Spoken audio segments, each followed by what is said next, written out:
안녕하세요. 네, 한국은행 금융시장국의 조식 과장입니다. 이렇게, 예, 감사합니다. 이렇게 시간을 내어서 이제 금융강좌 참석해 계시는 여러분께 먼저 감사의 말씀을 드리고요. 이게 바쁜 시간을 내어서 와주신 여러분들께 이제 유익한 강의가 될 수 있게 열심히 강의를 진행해 보도록 하겠습니다. 오늘 강의 주제는 이제 기공지된 바와 같이 최근 금융시장 동향과 주요 이슈인데요. 이번 강좌에서 먼저 알려드리고 싶은 것들은, 저희 이제 한국은행에서 금융시장을 어떻게 바라보냐, 이거를 알려드리는 게 가장 큰 목적입니다. 그래서 이제 이 강의 자료의 이제 베이스가 되는 보고서가 이제 저희 지난달에 금통위가 있었죠. 10월 16일. 그때 이제 저희가 금통위원님들께 저희 국에서 보고드린 내용을 중심으로 발췌해서 자료를 작성했습니다. 그래서 이제 내용을 기준으로 이제 말씀을 드릴 텐데, 조금 문제가 있는 게 이제 저희가 지난달에 기준금리를 인하를 했지 않습니까? 그 인하하고 나서 이제 시장 반응이 이제 나타나면서 그때 당시와 이제 상황이 좀 달라진 부분들이 있었거든요. 특히 금리 부분이라든지 시장 금리 부분이 있어서 이런 걸 어떻게 처리할까 했는데, 일단은 이제 강의 목적이 저희 한국은행이 금융시장을 어떻게 바라보느냐, 요게 이제 주된 관심사니까, 일단 기본적으로 여기에 나와 있는 나레이션들은 저희가 금통위원님들께 이제 보고드렸던 그 내용을 중심으로 그냥 그대로 써놨고요. 그 뒤에 상황이 변화한 부분에 대해서는 이제 제가 구도로라든지 아니면 그래프를 통해서 좀 보여드리는 형식으로 설명을 드리도록 하겠습니다. 네, 그러면 이제 오늘 강의 시작하도록 하겠습니다. 이제 목차인데요. 이거 굳이 자세히 설명할 필요 없고, 제일 처음에 이제 금융시장 동향하고, 그 다음에 주요 이슈, 이렇게 차례대로 설명해 드리도록 하겠습니다. 먼저 이제,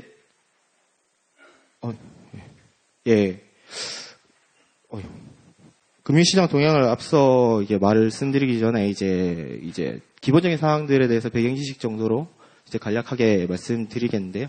일단 이제 금융시장이란 무엇인가에 대해서 말씀드리면은, 경제학 전공하시는 분들도 있고 아니신 분들도 있을 텐데, 경제학에서 보통 시장을 얘기하면 이제 수요와 공급이 만나는 장소, 물리적 장소가 아니더라도 그런 거를 이제 시장이라고 하죠.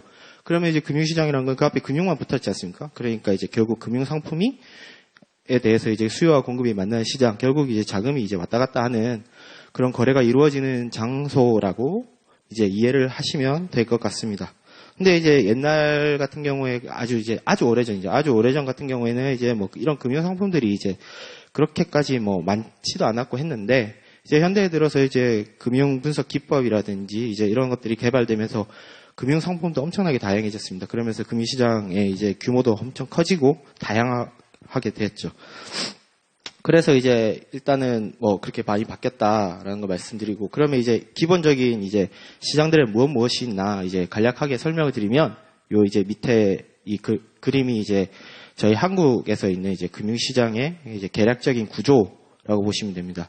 일단 이제 금융시장이 여기 전체적으로 보면 크게 이제 간접 금융시장이나 직접 금융시장 두 개로 나눌 수 있는데요.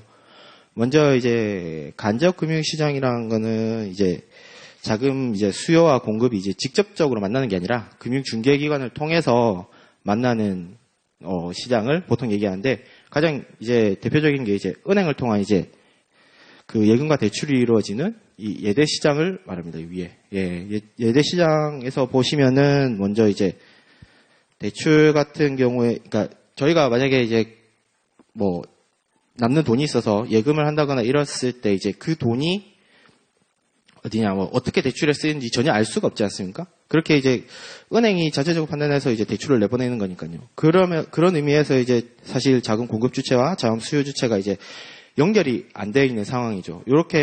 그렇게 연결이 안 되어 있기 때문에 이걸 간접 금융시장이라고 할 수 있죠. 간접 금융 예대 시장도 말씀드렸는데, 다른 펀드, 신탁, 보험 이런 것들도 다 이제 간접 금융시장에 포함되는 시장들입니다. 그리고 이제 다음으로 직접 금융시장을 말씀드리겠는데요. 직접 금융시장이란 이제 사전적 의미를 말씀을 드리자면, 자금 수요자가, 그러니까 자금을 이제 원하는 기업이라 이런 데겠죠. 그 자금 수요자가 발행한 채무증서나 증권 등을 이제 자금 공급자, 이제 돈을 주는 사람이 있어요. 자금 공급자가 직접 매입하는 형태. 그러니까 일단 주식 같은 경우에 제가 이제 주식을 사면 그 돈이 결국 기업으로 들어가는 것이고, 일단 기거래되는 주식이 아니라 만약에 IPO나 이런 식으로 나오는 주식을 매입한다고 하면 그 돈이 바로 기업에 들어가겠죠. 그런 시장들을 이제 직접금융시장이라고 하는데요. 이렇게 보시면은 이제 크게 직접금융시장도 또 자금시장, 자본시장, 외환시장, 파생금융시장 이렇게 4개로 나눠볼 수 있습니다.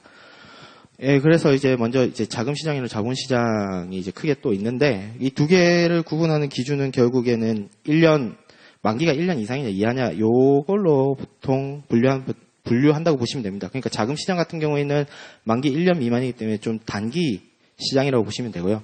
자본시장 같은 경우에는 1년 이상 혹은 만기가 없는 시장이죠. 그래서 이제 자금시장 같은 경우에는 이제 무담보거래인 콜, 그 다음에 이제 담보거래인 RP, 그 다음에 또 양도성에 읽으면서 CD, CP 이런 것들이 있고 자본시장에는 이제 채권이랑 주식으로 대표적으로 나눌 수 있습니다. 그 외에 또 직접금융시장에서는 이제 미국 달러나 이런 걸 거래하고 있는 외환시장이라든지 아니면 기초 금융 상품을 통해서 이제 파생된 상품들을 거래하는 이제 파생금융시장 이렇게 나누어 볼 수 있습니다. 예, 그러면은 이렇게 이제 시장 부분에 대해서는 설명을 드렸고, 그러면 이제 이게 누가 참가를 하느냐? 금융시장들은 모든 경제 주체들이 금융시장에 다 참가한다고 보시면 됩니다. 왜냐면 저희가 일을 해서 돈을 받는다 치면 이제 그 돈이 다 어떤 계좌로 들어간다거나 하기 때문에 최소한으로 이제 예대시장이나 이런 데는 참여하게 되는 부분이니까요. 그래서 이제 이런 사람들이 이제 참여하는데 그러면 이제 경제 주체 여러 가지 있겠죠. 기업, 가계, 금융기관, 정부, 그리고 저희 한국은행도 이렇게 참여를 하고 있습니다. 근데 이 사람들이 다 참여해서 어떤 목적을 가지고 참여를 하느냐. 이걸 보면은 경제학에서 항상 얘기하는 게 이제 경제 주체들은 이익이나 효용을 극대화하는 그 행태를 취한다는 거죠. 그래서 이제 보통 이제 기업이나 가게 같은 경우에는 이제 자신의 수익이나 이익 효용을 극대화하기 위해서 이제 참여를 하는데 기업 같은 경우에는 투자를 위한 자금을 조달한다든지 아니면 이익이 잉여금이 남아서 잉여자금을 또 운용을 한다든지 이런 식으로 이제 해서 수익을 창출하기 위해서 들어오는 거죠. 예, 그 다음에 가게 같은 경우에도 이제 자금이 좀 부족하면 주택 자금이나 이런 것 부족하면 대출을 통해서 이제 돈을 좀 얻기 위해서 들어간다거나 아니면 남는 돈이 있으면 저축이나 펀드 이런 걸 가입을 해서 이제 수익을 창출하든지 이런 식으로 이제 들어가게 되죠. 금융기 같은 경우에는 은행 같은 경우 자금 중개를 통해서 예대 마진을 통해서 수익을 창출한다거나 아니면 증권사 같은 경우에는 자기가 가지고 있는 보유 증권 같은 걸 거래를 통해서 수익을 창출한다든지 그런 형태로 참여를 하게 되고요. 또 정부 같은 경우에는 재정에 대한 재원 그러니까 세금으로 기본적으로 세금을 통해서 이제 재정을 이제 꾸려 나가는데 이제 부족할 수 있지 않습니까? 그런 거를 이제 국채 발행 등을 통해서 자금을 조달하고요. 또 이제 세수란 게 이제 항상 일정하게 들어오는 게 아니기 때문에 이제 집행과 세수 간의 차이가 이제 발생할 수 있습니다. 많이 들어올 수도 있고, 적게 들어올 수도 있고, 그러면 이제 일시적인 자금 과부족이 생기기 때문에 그걸 좀 해소하기 위해서 좀 단기적으로 들어오는 경우도 있고요. 예, 정부는 그렇죠. 근데 이제 마지막으로 제일 중요한 게 이제 저희 한국은행에서 왜 금융시장에 이제 들어가 있냐, 이렇게 보시면은 결국에는 한국은행이 통화정책을 발휘할 수 있는 파급 경로로서 여기에 참여를 하고 있다. 이렇게 통화정책이 잘 집행될 수 있게 요거 그러니까 금융시장에서 이제 활동을 하고 있는 거다. 그렇게 이해하시면 됩니다. 그러면 이제 통화정책이 무엇이냐, 이런 거를 이제, 통화정책의 목적이 무엇이냐, 이런 거를 이제 알아야 되는데요. 말씀드리겠는데, 보면은 이제 저희 은행의 목적은 저희 한국은행법에 다 써 있습니다. 1조의 목적이라고 아예 명시가 돼 있죠. 그래서 그러니까 제1조 1항에는 이렇게 써 있습니다. 효율적인 통화 신용정책 수립과 집행을 통하여 물가 안정을 도모함으로써 국민 경제의 건전한 발전에 이바지함을 목적으로 한다. 거창하죠. 예. 하여튼 통화 신용정책 잘 펼쳐서 이제 국민 경제를 잘 발전시키게 해야 된다. 이런 거죠. 근데 그거를 물가 안정을 도모함으로써 해야 된다는 거고요. 그 다음에 그걸 하면서 또 이제 금융 안정에 유의해야 된다는 건데 결국에는 이제 이런 밑에 이제 도시가 대표를 보시면은 그 기준금리 운용을 통해서 이제 통화신용정책을 집행하고 그거에 따라서 화폐가치 물가를 유지함으로써 물가 안정에 기여하고 그다음에 금융 시스템 등을 이제 확인해서 이제 금융 안정 쪽에 금리가 그러니까 시스템에 뭐 불안이 생기든지 않는지 이런 거를 좀 해 나간다. 뭐 이렇게 보시면 될 것 같습니다. 그러면 이제 통화 정책이 어떻게 이제 국민 경제에 영향을 미치냐 이런 걸 보시면은 이제 통화 정책의 파급 경로 요걸 보시면 되는데요. 통화 정책 변경되면 이제 여러 가지 경로로 이제 영향을 미치는데 가장 이제 전통적이고 중요한 경로가 바로 이 금리 경로입니다. 금리 경로. 이 금리 경로는 이게 밑에 보시면은 이 그림으로 잘 설명을 해놨는데요. 이게 기준금리를 변화시켜서 통화정책이 변경되면 만약 기준금리 저번 이제 10월 16일처럼 낮췄다. 그러면 이제 단기 시장금리가 바로 반응을 하겠죠. 내려가고. 그럼 단기 시장금리가 내려가면 이제 뭐 장기 시장금리도 이제 일반적으로는 이제 따라서 내려가야 되고 여수신금리도 그러니까 대출이랑 예금금리도 이제 따라서 내려가야 되고, 그러면 이제 이게 영향을 받아서 투자와 소비에 영향을 미친다. 그래서 이제 실물경제가 영향을 미치는 경로를 하는데, 요 이제 투자 소비까지 가기 이전, 요 단계가 다 이제 금융시장에서 나타나는 파급 경로죠. 금리 경로 중에. 요거를 발휘하기 위해서 이제 한국은행이 금융시장을 바라보고 참여하고 있다라고 보시면 되고요. 그러면 이제 뭐 간략하게 이제 투자 소비가 왜 이제 금리가 떨어지면 올라가느냐 이런 부분은 이제 뭐 경제학에 보면 많이 나와 있는데, 일단 뭐 금리가 떨어지면 소비 같은 경우에는 이제 가게가 이런 뭐 경제학을 전공하신 분은 아시겠지만 이제 시점과 선택을 하거든요. 뭐 사실 그러니까 전체적인 평생 소득을 가지고 이번 기회에 소비할 것인가 다음 기회에 소비할 것인가인데 이자율이 그거에 매개가 됩니다. 내가 이번 시기에 소비를 하지 않으면 그 이자만큼을 더해서 다음 기회에 소비할 수 있게 되는 거죠. 근데 만약에 이자율이 떨어진다면 이번 기회에 소비를 희생해서 얻을 수 있는 미래의 소비가 줄어들겠죠. 그러면 굳이 지금 소비를 안 하고 놔두는 것보단 그냥 지금 소비하는 게 더 자기 효용에 이득이 될 수 있으니까요. 그런 이제 이자율이 기간 대처 효과를 통해서 소비를 늘리는 형태로 작용을 하는데요. 뭐 물론 이제 더 자세하게 들어가면은 그 차입자나 저축자에 따라서 이제 뭐 자산 효과가 발생해서 이제 그게 좀 달라질 수 있는데, 일반적인 상황에서는 뭐 이자율이 떨어지면 소비가 늘어난다 뭐 이렇게 보시면 되고, 투자 같은 경우에도 금리가 떨어지면 이게 그 투자로 인해서 벌어들 수 있는 이득에 대비해서 비용으로 나가는 그 이자가 줄어들지 않습니까? 그러면 이제 더 많은 투자가 이 이익을 보는 영역으로 들어오기 때문에 투자를 늘릴 수 있는 그 요인이 된다. 이렇게 보시면 될 것 같습니다. 그리고 뭐 자산 가격 경로, 환율 경로, 기대 경로, 신용 경로 있는데요. 뭐 이런 거는 뭐 간략하게 설명드리자면 자산 가격 경로 뭐 자산이 늘어나니까 내가 가지고 있는 돈이 많아 보이지 않습니까? 그러면 뭐 소비를 늘리고, 그다음에 뭐 주가 같은 게 오르면은 내가 주식 시장을 통해서 자금을 더 원활하게 획득할 수 있기 때문에 그 투자도 늘어나고 뭐 이런 식의 경로를 말하는 거고요. 환율 경로 같은 경우에는 이제 내외 금리가 변경되면 이제 결국에는 해외랑 우리나라의 사이에 이제 금리 차가 변동하지 않습니까? 변동하면 그게 이제 자금이 유출입이 일어나겠죠. 그러면서 환율이 변동하면서 그거에 따라서 수출입이 영향을 받아서 실물 경제에 영향을 미치고, 뭐 기대 경로는 뭐 기대가 바로 어떤 이제 경제에 바로 영향을 미친다 뭐 이런 거고, 신용 경로는 이제 은행 대출 그러니까 은행의 대출의 그 양을 직접적으로 이제 변화시킬 수 있는 그런 이제 영향을 가지면서 파급이 된다 뭐 이런 식으로 이해하시면 될 것 같습니다. 뭐 이거는 뭐 간략하게 넘어가고요. 그래서 이제 기본적인 사항들은 대충 이제 설명을 드렸고, 이제 본격적으로 금융시장 동향에 대해서 설명을 해드리도록 하겠습니다.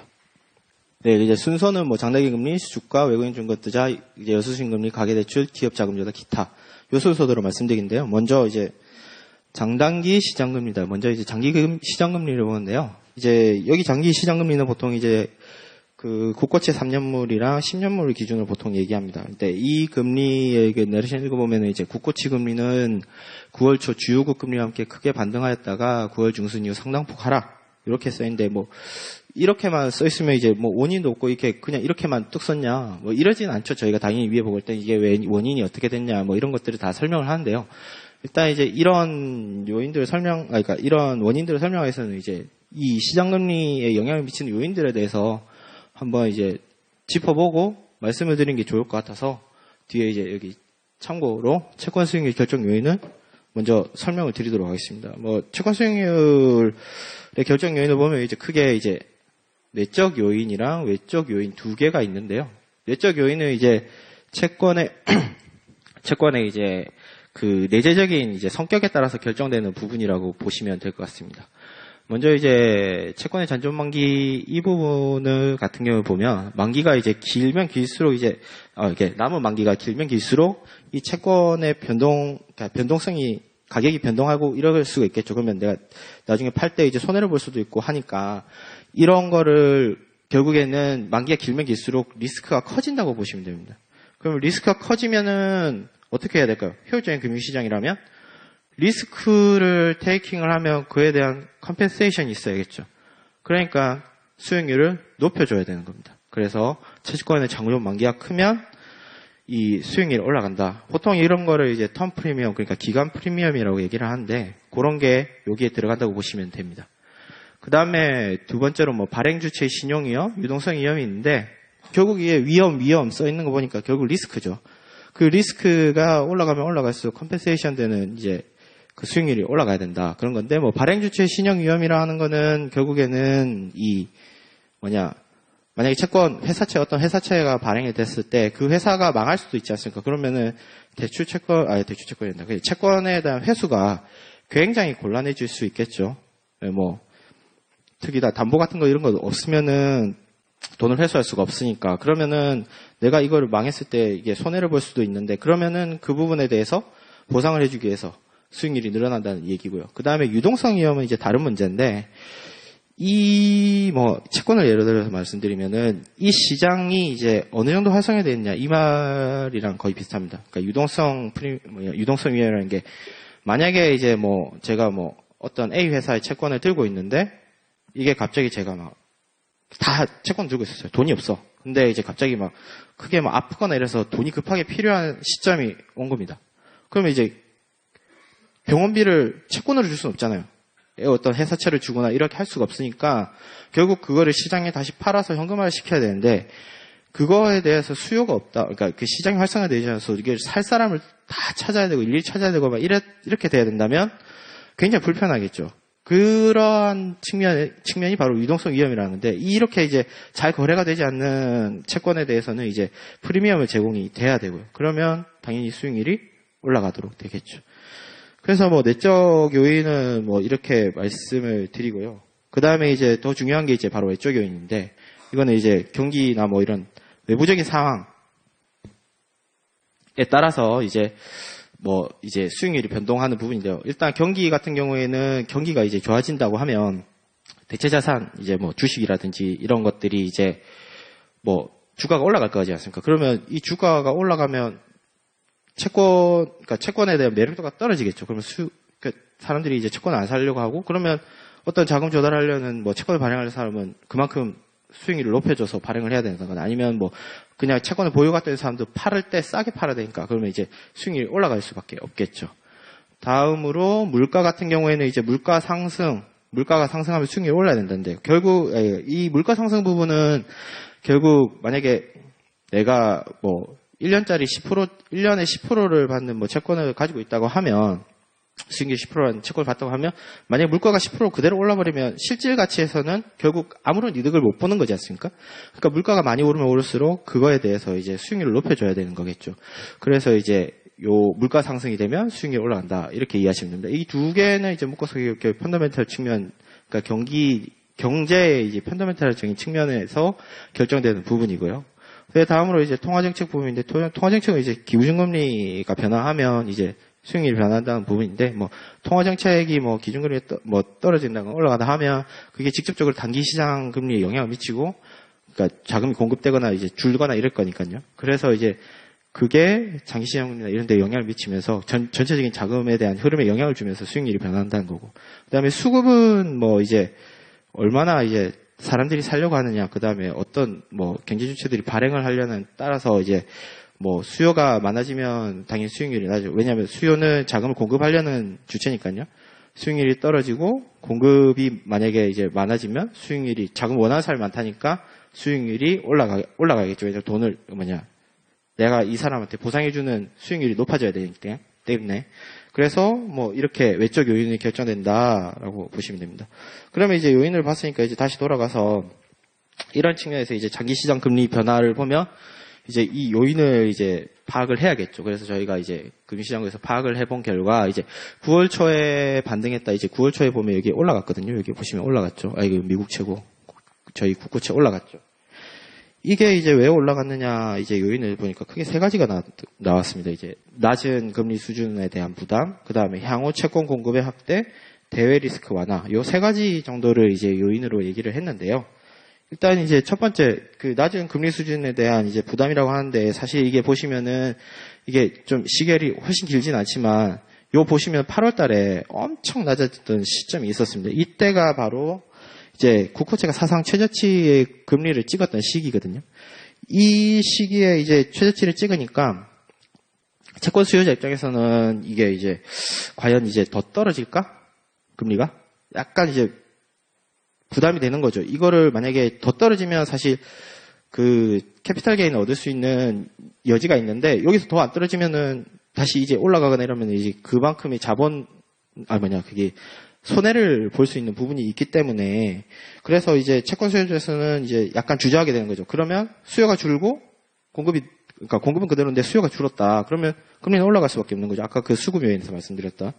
그래서 좀 이제 이게 금리가 올라갔다. 그런 측면이 하나 있었고요. 그 다음에 보시면은 향후 채권 공급의 확대인데, 사실 나중에 이제 채권이 많이 공급될 거라고 예상이 되면 이 자금을 이제 받고 싶어 하는, 채권 공급을 하는 사람들이 많아진다는 거니까 결국 아까 말씀드린 수급 요인에서 컴펜세이션이 일어나야 된다고 했지 않습니까? 그러니까 수익률이 올라가야겠죠. 그러면 내가 수익률이 올라갈 게 뻔히 보이니까, 그러면 수익률이 올라가면 저희가 그 채권 보유자들 이제 자본 손실을 거래할 때 이제 손실을 볼 수도 있게 된다고 말씀드렸지 않습니까?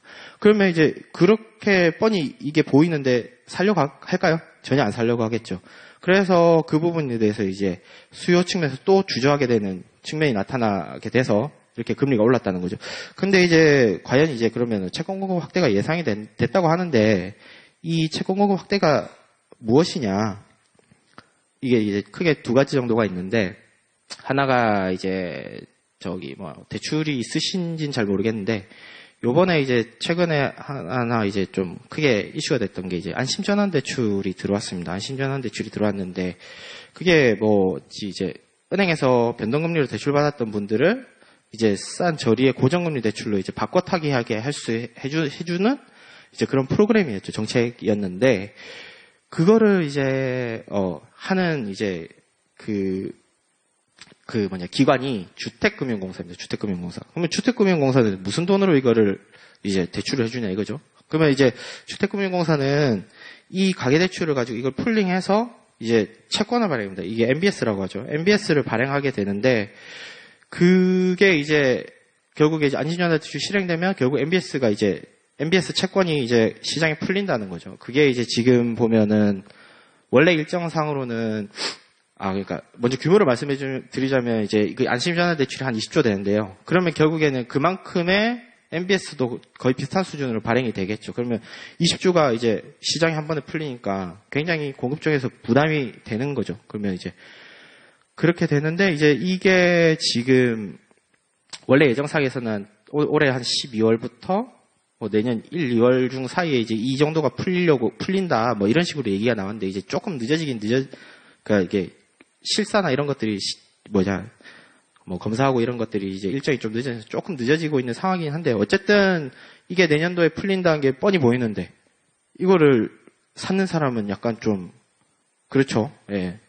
이게 나중에 가치가 떨어지면은 엄청난 손해니까. 그래서 이제 주저하게 되는 부분이 있고요. 그 다음에 또 채권 하나 더 나오는 게 이제 요즘에 이제 정부에서 확장적 경기나 이런 거 관련해서 이제 확장적 재정 정책을 펼치고 있지 않습니까? 이런 확장적 재정 정책을 펴려고 하는데, 사실 그러면 이제 그 재원을 다 세수로 확보를 할 수가 없잖아요. 그러면서 이제 국채가 내년도에 이제 좀 많이 나올 거다. 이런 그러니까 그 예측이 이제 많이 나오고 있는 거죠.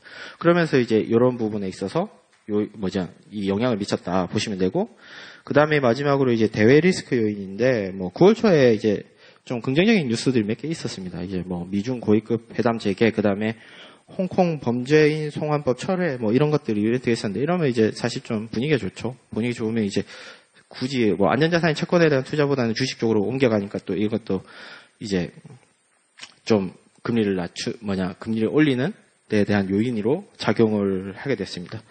해서 이제 이러한 모습을 보였는데 9월 초까지 이제 올라갔죠. 근데 다시 이제 살짝 떨어지는 모습을 보여줍니다. 이게 왜 이게 다시 떨어졌냐? 이게 보니까 결국에는 하나는 이제 주요국의 경제 지표들이 좀 부진하게 나와서 아까 경기 요인 얘기했죠. 좀 이 주식 쪽에도 수익률 떨어지겠죠. 그러면은 이제 다시 채권 쪽으로 또 이제 채권이 이제 수익률이 떨어질 수 있는 이제 여지가 생기는 거고, 그 다음에 일부 국가의 정치적 불확실성이 좀 이제 나타나면서 리스크 회피 심리가 생기고, 그에 따라서 채권 투자가 좀 늘었다. 그렇게 보시면 됩니다. 죄송합니다. 예, 그래서 이제 뭐 정치적 불확실성 관련해서는 이제 대충 한 두 가지 정도가 있는데, 하나가 이제 사우디 그 유전 공격했던 그 9월 중순에 그런 것들이 있었고, 그 다음에 브렉시트 협상이 좀 잘 안 되는 이런 측면도 있었고, 이래서 조금 이제 정치적 불확실성이 확대되었다. 그래서 이제 대외 리스크가 정반대로 나타나고, 그 다음에 경제 지표도 부진하고 이러니까 이제 9월 초와는 정반대의 형태로 이제 나타나게 된 거죠. 예. 그래서 살짝 다시 떨어졌고요. 그 다음에 이제 여기 이제 안 썼는데, 이제 이거는 제가 아까 말씀드렸듯이 저희가 보고했던 그 시점 기준으로 이제 내레이션이고요. 그 뒤에 이제 상황을 보면 이제 금리가 올라갔습니다. 이렇게. 예. 기준금리 인하 이후에. 그게 이제 왜 이렇게, 상당폭 상승했냐. 이게 또 두 가지 이유가 있는데, 하나가 이제 요것도 대외 리스크 쪽이 좀 완화되는 면이 하나 있었고요. 다른 하나는 이제 기준금리가 이제 다시 또 사상 최저치까지 내려왔지 않습니까? 그러면서 이제 또 향후 통화정책으로 기준금리가 추가적으로 하락할 것이냐에 대한 이제 약간의 경계감이 있어서 이런 모습이 나타났다. 그렇게 말씀을 드릴 수가 있겠습니다. 이게 장기금리는 이렇게 설명을 드리고요. 다음으로 이제 단기금리인데, 단기금리는 이제 좀 대표적으로 보는 금리들이 여기 3개 있습니다. 통화증권 91일, 은행채 3개월, CD 91일물. 이게 보시면은 전반적으로 이제 좀 보통 이제 이런 금리들이 이제 기준금리, 그러니까 만기가 짧기 때문에 기준금리에서 약간의 스프레드 정도 붙는 수준에서 결정이 되거든요. 그래서 이제 크게 변동을 하는 경우는 사실 기준금리가 변하거나 이런 경우가 아닌 이상 크게 변동성이 있지는 않습니다. 하여튼 9월 중에 보면은 이제 소폭 상승하는 모습을 보였는데, 이게 하나는 장기금리 상승에 대한 영향으로 이제 일정 그러니까 단기 시장 금리도 영향을 받은 부분이 하나 있고요. 그다음에 다음으로 이제 9월 MMF 수신이 감소했다는데, 이게 무슨 말이냐면 MMF가 이제 초단기 자금이 왔다 갔다 하는 가게나 기업이 이제 수시로 이제 들어가는 펀드인데, 요게 이제 단기물을 보통 담습니다. 단기물을 보통 담는 결국에는 이게 수요요인이라는 거죠. 단기물에 대한 수요인데, 단기물의 수요가 감소하면 금리가 오를 수밖에 없죠. 예, 그래서 이제 단기금리는 조금 올라갔다. 이렇게 보시면 됩니다. 근데 이제 결국 문제는 이제 그 기준금리 인하 이후에는 또 이제 기준금리가 푹 떨어지니까 이제 뚝 떨어졌다가 이제 살짝 이제 다시 올라온 그런 모습을 보이고 있는 상황이라고 보시면 됩니다. 예. 그래서 이제 단기 시장 금리는 이 정도로 설명을 드리고요. 예. 그 다음에 이제 보여드릴 게 장단기 금리차입니다. 여기서 이제 말씀드릴 이제 장단기 금리차란 국고채 3년 금리와 기준금리의 차이인데요. 이게 보시면은 마이너스입니다. 마이너스. 이제 보시면은 그때 이제 저희 금통위 하기 전 기준으로 말씀드리면 계속 마이너스입니다. 이게 좀 이상하죠. 예. 보면은 알고 계신 분들은 잘 아시겠지만, 이제 4월 이후로 계속 마이너스 지속돼 있어 와가지고 잘 알고 계신 분은 알고 계실 텐데, 좀 이제 의아하게 생각하시는 분은 의아하게 생각할 수도 있는 게, 이게 보면 이제 아까 제가 설명드린 걸 좀 안 맞는 게 아닌가, 이렇게 파뜩 생각이 드실 분들도 있을 거예요. 왜냐하면 여기 보시면 제가 내적 요인에서 잔존만기가 길수록 이제 채권가의 변동률, 그러니까 수익률이 높아야 되는데, 왜 악수 단기 금리라고 할 수 있는 이제 기준금리가 더 낮냐 이거죠.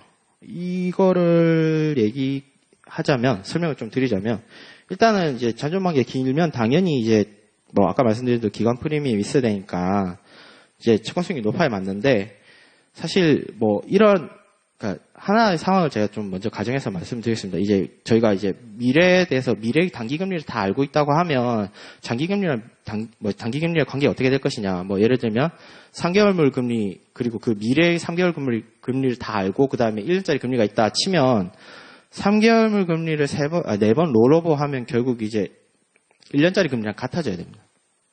아니면 이제 소위 경제에서 말하는 아비트러지가 일어나겠죠. 네.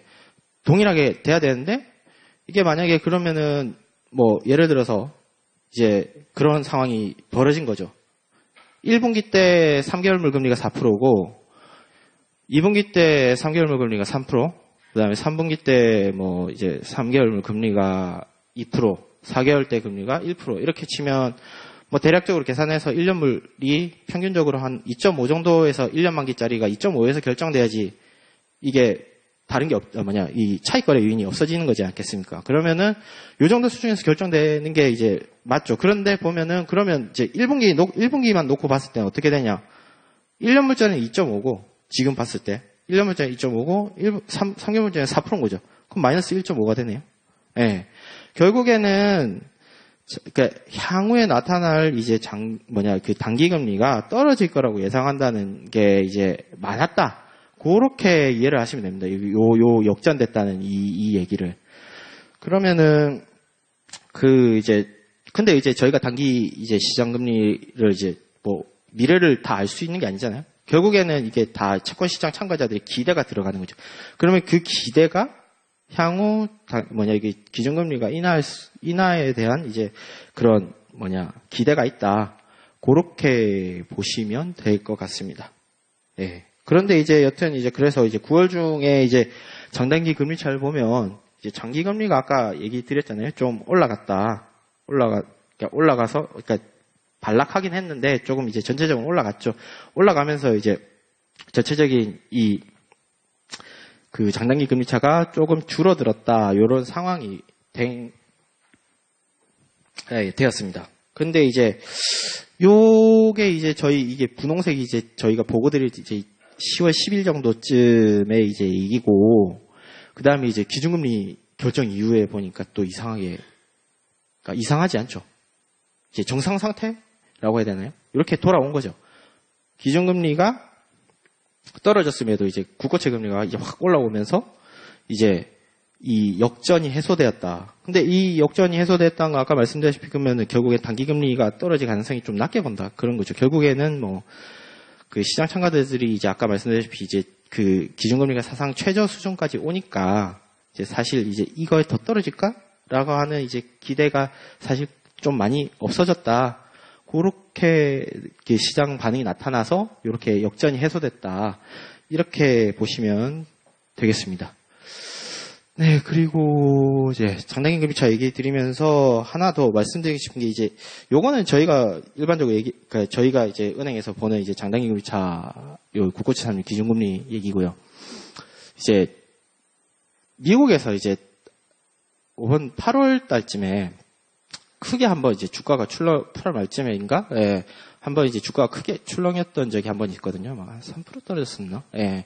그랬던 적이 있었는데, 그때 이제 무슨 일이 있었냐. 예. 혹시 아시는 분 있으신가요? 예. 그냥 제가 말씀을 드리겠습니다. 예. 그때, 이제 장단기 금리차가 이제 역전이 나왔던 이제 그것 때문에 이제 시장이 그걸 주목해서 갑자기 이제 크게 주가가 출렁였던 적이 있습니다. 이게 제가 이제 상식선에서 말씀을 이제 이것도 좀 알아두면 이제 도움이 될 것 같아서 말씀을 드리는 건데요. 그때 이제 당시에 이제 국고채 2년물 금리랑 그러니까 여기서 말하는 이제 장단기 금리차 역전됐다는 건데 이제 미국 같은 경우에는 이제 2년물이랑 10년물 그때 당시에 역전이 됐습니다. 역전이 되면서 이제 크게 출렁인데 왜 이게 갑자기 출렁이 되니까 2년물이랑 10년물 금리가 역전이 되면 이제 예전에 이제 그 과거의 사례로 비추어 봤을 때 조금 있으면 이제 좀 있으면은 이제 경기 둔화가 나타날 거다. 보통 이제 이걸 시그널로 받아들이는 경우가 많다는 거죠. 그래서 이제 요렇게 미국의 역전 현상이 발생했으면서 이제 그렇게 시장이 받아들이고 그러면서 주가가 크게 출렁거렸는데 부분에 대해서는 근데 아직까지도 좀 의견이 분분한 상황입니다. 물론 이제 시장에서는 그렇게 받아들였는데, 이러다 경기 뭐, 둔화로 들어가는 거 아니냐. 미국에서요. 저희 우리나라 얘기는 아닙니다.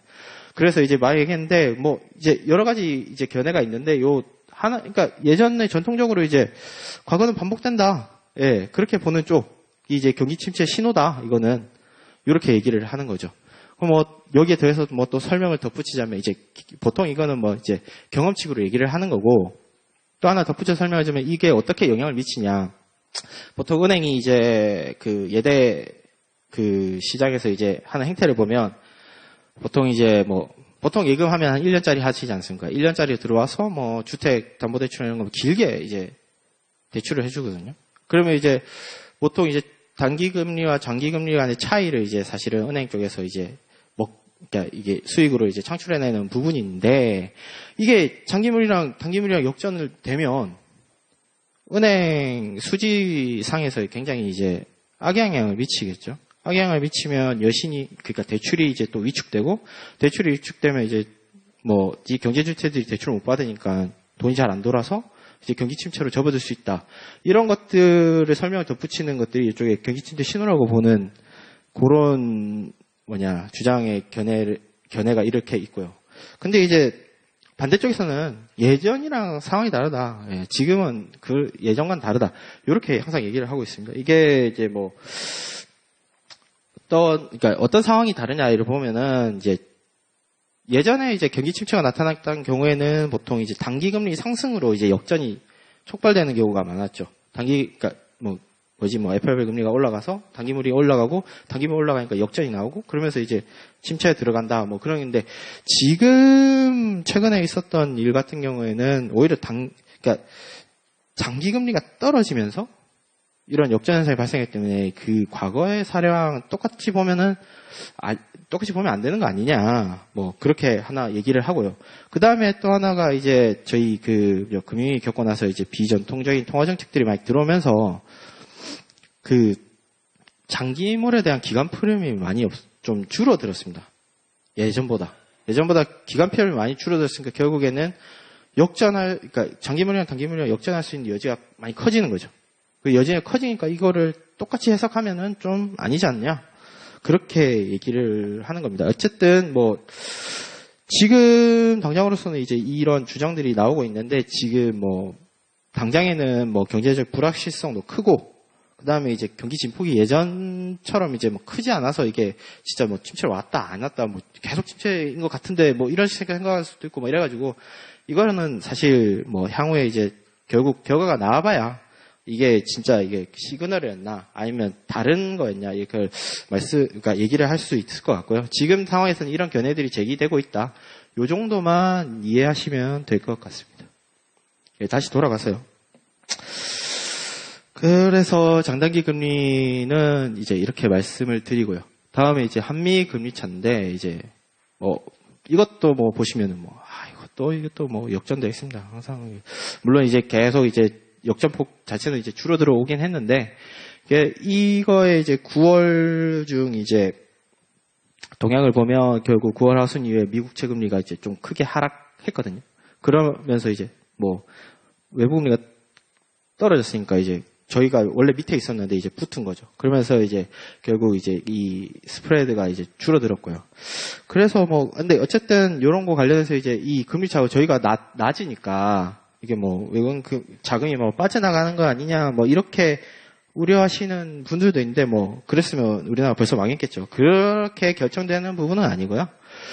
일단 이제 외국인 자금이 이제 보면은 채권 투자 자금 같은 경우에 보면은 나중에도 설명드리겠지만 공공부문 비중이 커서 그런 자금들 같은 경우에는 이제 유출입이 좀 이제 안정적이라서 그렇게 쉽게 빠져나갈 거라고 보이진 않고요. 거기다 더해서 이제 사실 국내 채권의 수익률이랑 외국 국채의 수익률을 이제 단순히 금리로만 비교하면은 사실 환율 변동에 따른 손익 부분이 감안이 안 되기 때문에 그런 부분도 감안해서 보면 사실 저희가 낮은 수준이 아닙니다, 이게. 그래서 그렇게 역전됐다고 해서 이게 자본이 빠져나간다.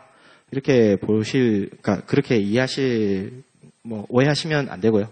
하여튼 지금 상황에서는 이제 점차적으로 이제 이 역전폭이 해소된 상황이고, 근데 이제 지금 이제 최근 들어서 저희 그 이후에 보면 또 더 줄었는데, 저희 기준금리 인하하고 나서 아까 장기 시장 금리가 상대적으로 올라갔다 했지 않습니까? 올라가면서 더 줄어들었고, 하나 이제 여기는 이제 더 못 넣었는데, 어제 이제 FOMC 있었지 않습니까? FOMC에서 이제 기준금리 하락시켰어요. 거기는 이제 FOMC 기준금리 하락하면서 이제 뭐 3년물 금리나 10년물 금리가 또 떨어졌습니다. 그래서 이제 뭐 거의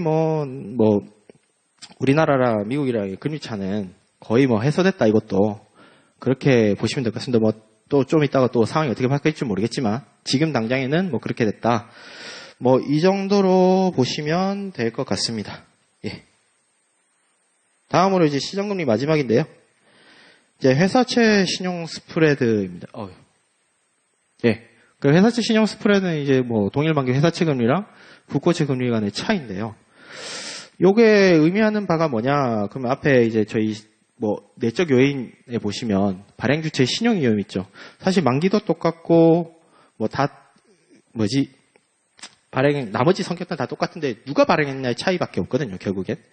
그러면 국채 같은 경우에는 뭐 내국인 입장으로서는 뭐 정부가 망할 게 아니지 않습니까? 그러니까 이게 완전 무위험 자산이죠. 무위험 자산이고, 회사채는 회사가 망할 수도 있으니까 이제 위험한 자산이죠.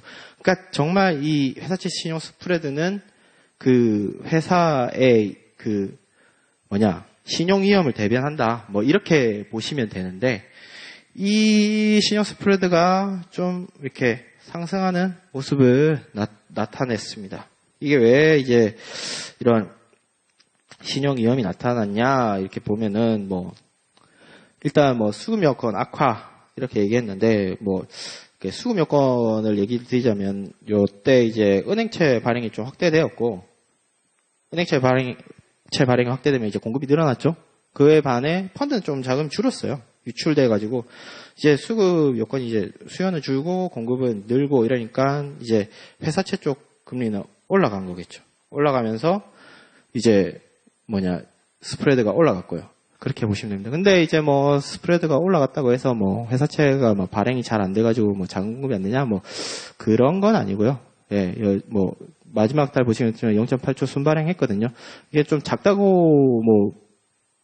이렇게 생각하실 수도 있는데, 이 정도만 해도 이제 보통 8월이 저희가 증권사나 이런 데서 다 이제 휴가 가니까 계절적으로 비수기예요. 원래 발행을 안 하고요. 그 다음에 이제 요때도 약간 영향을 받아서 이렇게 비슷하게 왔기 때문에 크게 문제가 있었다, 이렇게 바라볼 필요는 없을 것 같습니다. 예, 그래서 이제 시장금리는 여기까지 하고요. 다음은 이제 주가 파트입니다. 주식인데요. 이렇게 증권사 이런 데서 이제 주식 분석하면은 엄청나게 자세하게 분석하죠. 한 종목, 한 섹터 가지고 재무지표니, 영업이익이니, 업황이니, 향후 전망 이런 걸 막 분석하는데, 저희는 그렇게는 안 바랍니다. 왜냐면 저희가 이걸 가지고 수익을 내려고 분석을 하는 게 아니니까요. 전반적인 이제 자금의 사정이나 순환하는 부분을 확인하기 위해서 보는 거기 때문에, 그냥 주가의 전반적인 상황이랑 이제 변동성이 어떻게 됐냐, 요런 거를 주로 보고 있습니다. 그래서 그리고 엄청 이제 중요하게 생각하는 부분이 사실은 좀 상대적으로 비중이 더 좀 적어서, 그거는 간략하게 설명을 드리고 알겠습니다. 일단 그래서 코스피 같은 경우에는 이거는 8월 하순 이후 큰 폭 상승하였으나 9월 하순 이후 하락하는 형태로 나타났는데요. 9월 초에는 미중 무역 협상 재개, 주요국 경기 부양 기대로 올랐다가 9월 하순 이후에는 글로벌 경기 둔화 우려, 일부 국가의 정치적 불확실성 등을 하락했습니다. 라고 얘기를 드릴 수 있죠. 근데 이렇게 말을 하고 보면 결국에는 아까 채권금리 올라가고 내릴 때 얘기했던 거랑 거의 비슷하죠. 예. 거의 정반대로 영향을 미쳤다. 리스크 요인들이. 그렇게 보시면 되고, 그 다음에 코스피 연동성 지수도 9월 중 하락했다 10월 들어 반등했습니다. 이게 보시면은, 보면은 이렇게 쭉 올라갔다가 변동이 커졌죠. 왔다 갔다 해가지고 결국에는 이렇게 변동성이 높아졌고요. 높아졌다가 이거는 기준금리 인하 이후인데, 좀 안정적인 모습을 보이고 있어서 쭉 떨어졌다. 요 정도로 보시면 될 것 같습니다. 네, 주가는 뭐 간단하게 이 정도로 그만하도록 하고요. 다음 이제 외국인 증권 투자인데 요거는 이제 좀 저희가 이제 자세하게 보는 지표들 중에 하나인데 뭐 이제 일단 이걸 왜 자세하게 보냐 말씀을 드리면 과거 같은 경우에 이제 외환위기나 금융위기를 지나오면서 이제 외국인 자금들이 유출입이 되고 이런 부분들이 이제 저희 금융시장이나 이런 데 변동성을 이제 확대시켰던 경우가 있었지 않습니까? 그러니까 이런 자금들이 왔다 갔다 하는 부분을 유심히 지켜보고 있는 상황이죠. 그래서 이제 지켜보는데 이제 크게 이제 채권 투자랑 주식 투자 두 개로 나누어서 볼 수 있습니다. 먼저 이제 채권 투자를 말씀을 드리면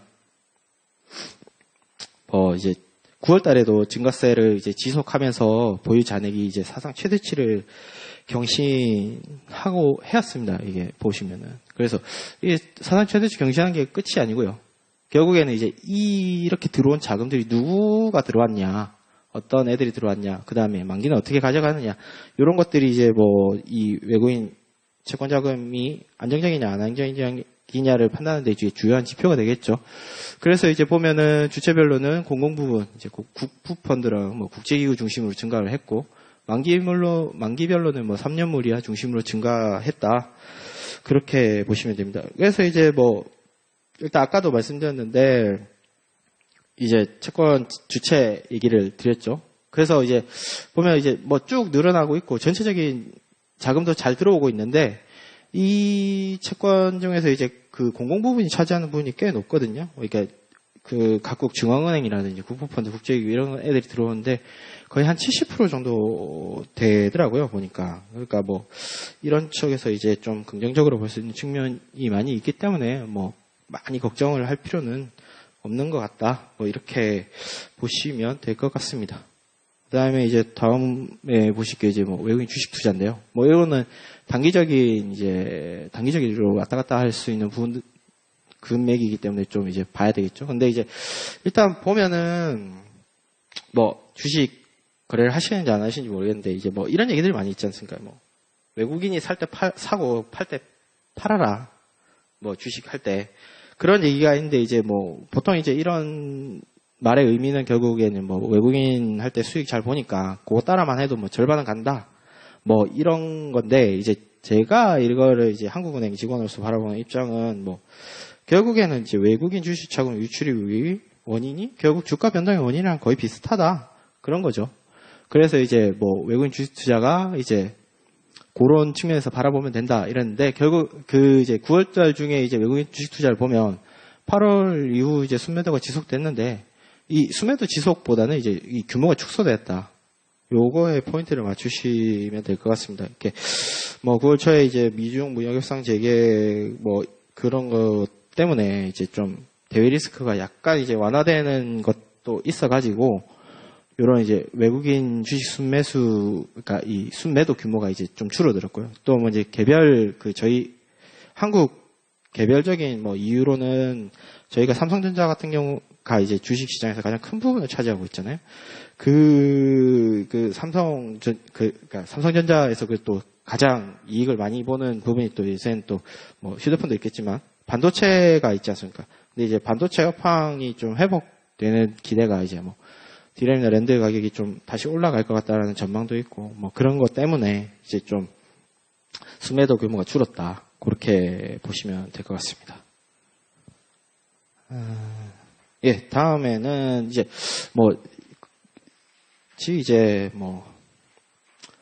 주로 이제 신용, 그러니까 대출이랑 뭐 예대 이런 쪽 부분으로 이제 다음은 넘어가겠습니다. 이제 일단 이제 제일 처음 말씀드릴 게 여수신 금리인데요. 여수신 금리 동향을 설명드리기 전에 이제 금리 체계에 대해서 먼저 말씀을 드리겠습니다. 이제 여수신 금리. 근데 이게 여신은 뭐 수신 다 아시죠? 여신은 뭐 대출을 얘기하고요. 다른 말이고요. 수신은 이제 예금의 다른 말이라고 보시면 되고. 예, 금리가 그래서 이게 어떻게 결정되냐. 이거는 이제 개별 금리가, 개별 대출이나 개별 예금이 이제 결정되는 시기죠. 그래서 지표금리, 그러니까 대출이나 예금이 기본적으로 따라다니는 이제 금리를 지표금리를 하고요. 그 지표금리에 이제 가상금리, 그 개별 차주의 특성이나 뭐 이런 거에 따라서 이게 더 가감되는 부분, 그 다음에 뭐 기타 비용을 얹어서 여신금리가 결정되고요. 수신금리 같은 경우에는 이제 지표금리에 우대금리는 뭐 이제 은행에서 마케팅 한다거나 더 뭐 이렇게 하려고 더 자금을 조달을 하려고 추가적으로 이제 지불하는 비용 금리라고 할 수 있죠. 그래서 보시면은 먼저 이제 지표금리를 설명을 드리면은 지표금리 같은 경우에는 이제 대출 혹은 예금이 가지고 있는 만기나 이제 뭐 금리 변동 구조에 따라서 보통 결정이 되는데요. 여신금리로 먼저 설명을 드리자면 신용대출 같은 경우에는 보통 이제 3개월 변동 금리부로 보통 대출이 되고 있거든요. 그럼 3개월마다 대출이 금리가 바뀌니까 3개월 단위의 이제 금리를 대부분 따라가겠죠. 그래서 CD 91일물이라든지 아니면 코픽스 이런 금리를 따라가는 경우가 많고요. 기업 대출 같은 경우에는 보통 1년 단위로 이제 대출을 하기 때문에 1년 은행채 이런 거 많이 따라가고, 그다음에 이제 주택담보대출 같은 경우에는 이제 고정금리부 대출 같은 경우에는 좀 장기로 가지 않습니까? 그리고 금리가 멈춰 있으니까 그런 경우에는 지표금리 보통 은행채 5년물로 이제 삼아서 이제 쓴다는 거죠. 그 다음에 수신금리 같은 경우에는 보통 이제 정기예금 1년짜리를 기준으로 설명을 드리면 이제 은행 입장에서는 예금으로 이걸 땡길 것이냐 아니면 이제 다른 대체 조달 수단으로 땡길 것이냐 요걸 비교해서 하지 않겠습니까? 그러니까 보통 이제 대체 조달 수단이 그 은행채 1년을 기준으로 해서 보통 이제 지표금리가 변하게 되는 겁니다. 그래서 이제 이렇게 개별 대출이나 예금이 이제 이렇게 결정이 되고요. 그러면 이제 이 개별 대출 금리를 이제 하나의 숫자로 도식화해서 이제 봐야 되는데 이거를 이제 평균금리로 나타내는 거죠. 그러면 평균금리로 나타내는데 이제 가중평균금리, 그러니까 금액을 가중해서 이제 평균을 내서 금리를 보는 건데 크게 두 가지가 있습니다. 이게 신규 지급액 기준이 있고 잔액 기준이 있는데요. 이게 이제 내용만 보면 아시겠죠. 이거 신규 취급액 기준이면 신규 취급액 가지고 가중평균 하는 거고, 잔액 기준이면 이제 요거 가지고 잔액 가지고 이제 가중평균 한다. 이렇게 보는 건데, 이제 저희 한국은행 입장에서는 어느 걸 기준으로 봐야 될 거냐. 그러면 이제 당장에 이제 저희가 통화정책을 변경하거나 이렇게 집행함에 있어서 그거에 따라서 이제 어떤 새로운 대출이나 이런 것들이 영향을 받겠죠. 그러면 사실 잔액은 통화신용정책이 변동하기 이전부터 있었던 대출도 이게 다 포함되어 있으니까 이거 가지고는 지금 당장에 금리 변화나 이런 거, 그러니까 영향을 포착할 수 그러니까 섞여서 포착되니까 이거를 걸러내야 되겠죠. 그러니까 보통 이제 신규 취급액 기준으로 이제 설명을 하는 게 맞고요. 그러면 이제 이게 잔액 기준은 굳이 왜 보냐? 이거는 이제 보통 이제 은행에 이제 밑에 보시면 이제 은행의 수지에 관한 정보를 제공한다고 했는데, 간단합니다. 잔액 기준 대출 금리를 알고 그 다음에 이제 대출 잔액 전체 알면은 그 두 개 곱하면 결국 대출로 벌어들이는 이자가 나오겠죠, 은행에. 그 다음에 반대로 잔액 기준 예금 금리 알고 예금 잔액 알면 예금에 따라서 줘야 되는 이제 비용이 나오겠죠. 그 두 개 알고 차이 계산하면은 이자로 발생하는 이익이 바로 나오는 거죠. 그래서 저희 이제 우리나라 같은 경우에 보통 은행이 이제 이자 수익의 비중이 꽤 높기 때문에 사실 이 잔액 기준, 예대금리 차? 요런 걸로 요것만 보면 결국에는 은행 수지가 어떤 방향으로 가고 있다. 요런 걸 바로 알 수 있습니다. 어쨌든 저희가 통화정책을 바라보는 입장에서는 이 신규 취급액 기준 금리가 중요하다는 걸 말씀을 드리고요. 그래서 이제 최근에 이제, 그러니까 9월 중에 예금 금리 변화에 대해서 설명을 드리도록 하겠습니다. 그러면 이제 먼저 은행 여신금리인데요. 은행 여신금리가 이제 보면은 상승했는데 결국엔 지표금리 움직임에 영향을 받아 상승했다고 이렇게 나와 있습니다. 아까 이제 9월 아까 장기시장금리 할 때도 설명을 드렸는데 이제 전반적으로 좀 올라갔지 않습니까? 올라가는 거에 영향을 받아서 이제 상승을 했는데요. 여기서 특이할 만한 게 이제 기업 대출금리가 신용대출금리를 중심으로 상승했다. 이거거든요. 이게 신용대출금리가 이제 왜 상승했냐. 이렇게 보시면은 일단 그 지표금리 움직임도 있었는데 하나는 또 이제 신용대출이 약간 이제 영업을 좀 줄였습니다. 줄이면서 이제 가상금리를 좀 높였거든요. 그러면서 이제 요게 금리가 좀 확 올라가게 만들었고요. 그 다음에 기업대출 금리 같은 경우에도 대기업, 중소기업 뭐 전반적으로 지표금리가 다 올라가면서 같이 그냥 쭉 올라갔다. 그렇게 결정이 되었다. 그렇게 보시면 될 것 같습니다. 그리고 그 다음에 이제 수신금리 같은 경우에는 이제 보통 그래서 수신금리 같은 경우에도 뭐 크게 뭐 말씀드릴 거 없습니다. 이게 뭐 지표금리 같이 올라가면서 소폭 상승했고요.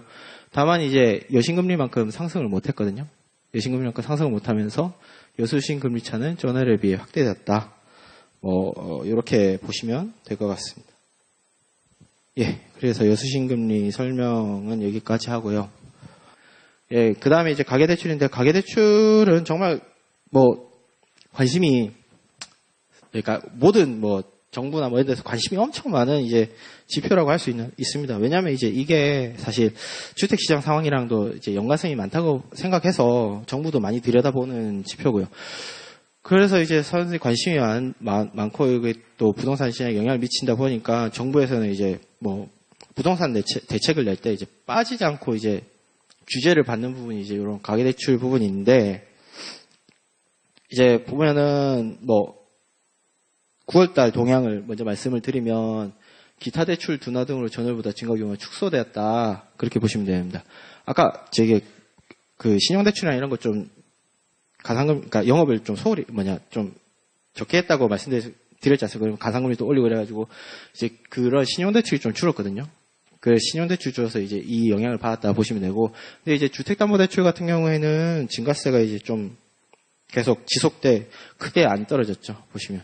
크게 안 떨어지고 계속 증가를 했다. 이렇게 보시면 되는데, 이제 여기에 이제 사실 일반적으로 주택담보대출을 얘기할 때 전세대출을 이제 안 넣고 얘기하는데, 저희는 이제 전세자금대출을 넣고 얘기하거든요. 그래서 이제 좀 이렇게 증가세가 지속되고 있는데, 그러니까 여기서 주택담보대출 얘기하는 게 3개가 있습니다. 하나가 이제 기존 그냥 자기가 가지고 있는 집이나 이런 거 가지고 대출을 받는 이제 개별 주담대가 하나 있고요. 그 다음에 전세자금에 대한 대출인 전세자금 대출, 그 다음에 그러니까 분양받으면 이제 중도금 내야 되지 않습니까? 중도금을 빌려주는 집단대출, 요 3가지가 있는데요. 크게 이제 보시면 이제 요새 전세자금의 증가세가 빠르거든요. 그래서 전세자금, 그러니까 주택담보, 개별주택담보 이런 것들은 이제 솔직히 규제가 많이 들어가지고 조금 이제 적당히 증가하고 있는 추세고, 전세자금 대출 같은 경우에는 사실 서민 주거 안정이라든지 이런 것 측면에서 이제 그렇게까지 많이 규제는 못 받고, 그러니까 물론 규제는 많이 있는데, 이제 실수요 이런 측면에서는 그렇게 규제를 많이 못 하고 있기 때문에 그런 측면에서 많이 늘어나고 있는 거죠. 그래서 이제 보시면은 9월 중에 주택담보대출 같은 경우는 전세대출 같은 경우에는 이제 또 그리고 이제 보시면은 다른 제가 원인은 말씀 안 드리겠습니다. 그러니까 하여튼 전세 가격이라는 것들이 좀 상승하는 추세, 원인을 말씀드리기가 좀 그래서, 전세 가격이 이제 좀 다시 상승하는 추세고 거래도 늘어나고 있거든요. 그러면서 이제 전세대출가 증가세가 계속 지속되고 있는 상황이고요. 그 다음에 이제 개별 주담대도 큰 변화 없이 이제 좀 늘어나서 이렇게 9월 달에 모습을 나타낸 상황이고요. 다만 이제 기타 대출이 확 줄었는데 이제 계절적 요인이라고 했는데, 아까 이제 은행이 영업 안 한 영향도 있는데, 그 가계 같은 경우에는 이제 이런 측면이 있습니다. 이게 9월에 추석이 있지 않습니까? 추석 같은 경우에 이제 그 직장인 같은 경우에는 보통 이제 상여금이라고 하는 보너스가 나오죠. 그런 거 보너스 나오면 이제 대출을 이제 좀 갚을 거지 않습니까? 근데 대출을 갚을 때 뭘 갚느냐? 보통 이제 신용대출 위주로 갚거든요. 왜냐하면 이제 주택담보대출 같은 경우에 나중에 설명드리겠지만 이제 그 중도 상환 수수료라는 부분이 있어서 이제 갚을 때 이제 수수료를 더 내야 되거든요. 근데 신용대출은 그런 게 없습니다. 그러니까 중간에 원하는 만큼 갚을 수 있기 때문에 쉽게 이제 출렁거리는 거죠. 그래서 이런 계절적 요인으로 이제 증가폭이 축소되면서 이 8월에 비해서 증가폭이 줄어든 원인을 주요하게 작용을 했다. 그렇게 보시면 될 것 같습니다. 그래서 좀 이제 9월달 얘기는 그렇게 말씀을 드리면 되고요. 그 다음에 이제 은행 이제 올해 전반적인 내용을 말씀을 드리자면, 이제 연초에 이제 좀 둔화된 흐름을 보였습니다. 여기 보시면 마이너스로 가서 이걸 빼고 보면 한 요 정도 수준이거든요. 작년 동기에 비해서는 좀 낮은 수준이었죠. 이렇게 연초에 좀 부진하다가 4월 이후에 이제 기타 대출 쪽이 이제 확대되면서 이제 조금 증가세가 확대되는 모습을 나타냈습니다. 뭐 9월 달에 기타 대출 좀 부진하긴 했는데 뭐 계절적 요인이고 전반적으로 이제 좀 증가세가 늘었거든요. 작년에 비해서. 이게 왜 이렇게 늘었느냐 이거를 이제 이따가 이제 이슈 부분에서 이제 제가 좀 더 자세하게 설명을 드리도록 하겠습니다. 어쨌든 이제 조금 뭐 말씀드리기에 좀 조심스럽긴 한데 보면은 이제 한참 이제 작년 이제 9.23 대책이죠. 9.23 대책이 이제 서울 쪽 이런 주택 시장이 이제 조금 뭐 안정세를 찾았다 막 이런 얘기가 나오다가 갑자기 좀 최근 들어서 이제 좀 다시 올라가는 거 아니냐 막 이런 식으로 막 계속 기사가 나오고 뭐 얘기도 나오고 이런 거지 않습니까? 그게 비슷해요.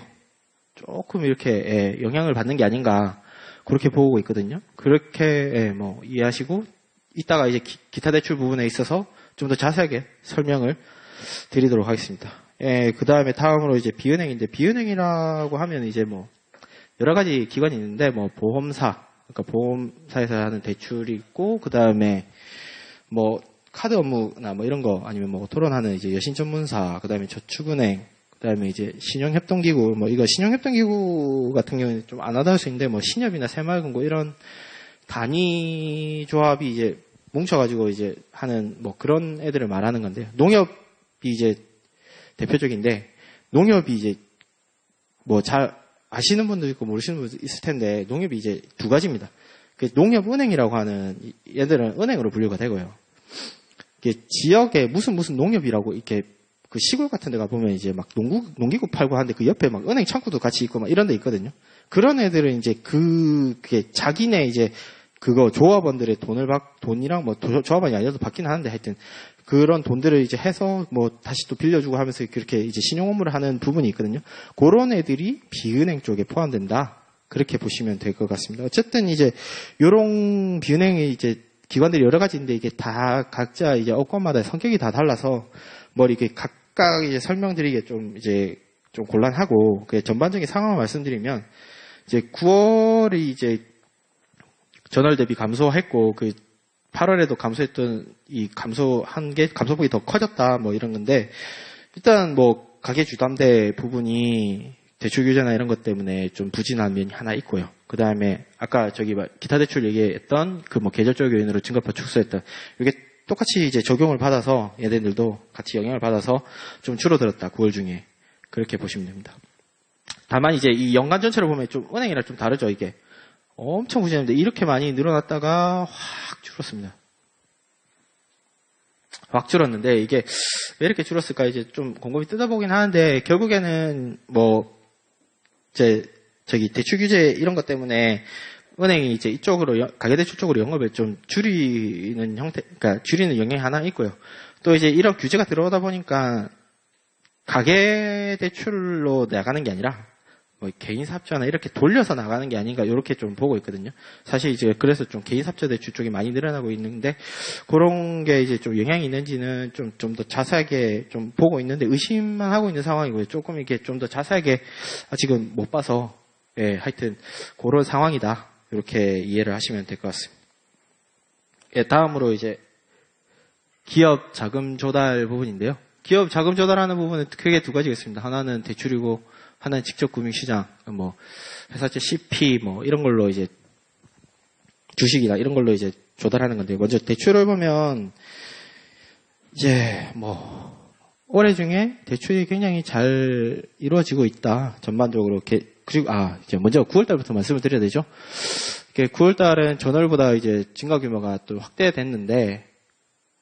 전월달에 확대됐는데, 이제 결국, 먼저 이제 중소기업 대출 같은 경우에는 추석이면 이제 뭐 상여금도 줘야 되고 뭐 이렇게 하니까 좀 자금 수요가 늘어나는 측면이 있고요. 그 다음에 은행도 이제 적극적으로 대출을 취급하고 있어서 증가를 좀 했습니다. 그리고 이제 대기업 대출도 좀 늘었는데요. 조금 이제 분기에 좀 사실 이해가 안 됐던 상황이 있었죠. 왜냐하면 이제 보통 대기업 같은 경우에는 이제 공시를 해야 되거든요. 분기 공시를 하는데 그러면 이제 내가 빚이 많다. 이러면 사실 안 좋게 볼 거지 않습니까? 안 좋게 보니까 일시적으로 이제 갚았다가 분기 끝나면 다시 이제 올 초에, 그러니까 10월 초에 이런 때 빌리거든요. 보통 그렇게 행태가 나타나는데 이게 좀 의외로 이제 늘었더라고요. 늘어서 이게 왜 그런가 보니까 좀 이제 요 시기 때 좀 부진했던 게 영향을 미쳐서 기저효과로 좀 이제 증가 규모가 못 줄었던 게 아닌가 뭐 그렇게 보이고 있습니다. 일단은 이제 뭐 9월달 상황은 이렇고요. 근데 이제 올해 전반적인 상황을 보면 굉장히 이제 자금 조달이 그러니까 기업 대출이 이제 호조세를 보이면서 이제 자금 공급이 원활하게 이루어지고 있는 모습이 나타나고 있는 것 같거든요. 이게 왜 이렇게 이제 올해 중에 좀 대출이 잘 되고 있냐 이런 원인을 좀 뜯어보면 사실 이제 정부의 정책적인 의지가 좀 반영돼서 이렇게 나타난다. 근데 실제로 이제 정부가 정책을 이제 이렇게 해라 이렇게 해서 이렇게 나타난 건 아니고요. 이제 작년 초에 이제 생산적 금융을 위한 금융권 자본구제 개편 방안 이런 게 나왔습니다. 그러니까 이거의 결국에는 요지는 대출이 이제 가게나 이런 쪽으로 가지 않고 기업으로 가서 이제 투자 등 생산적인 목적에 쓰이게 하겠다 이런 건데요.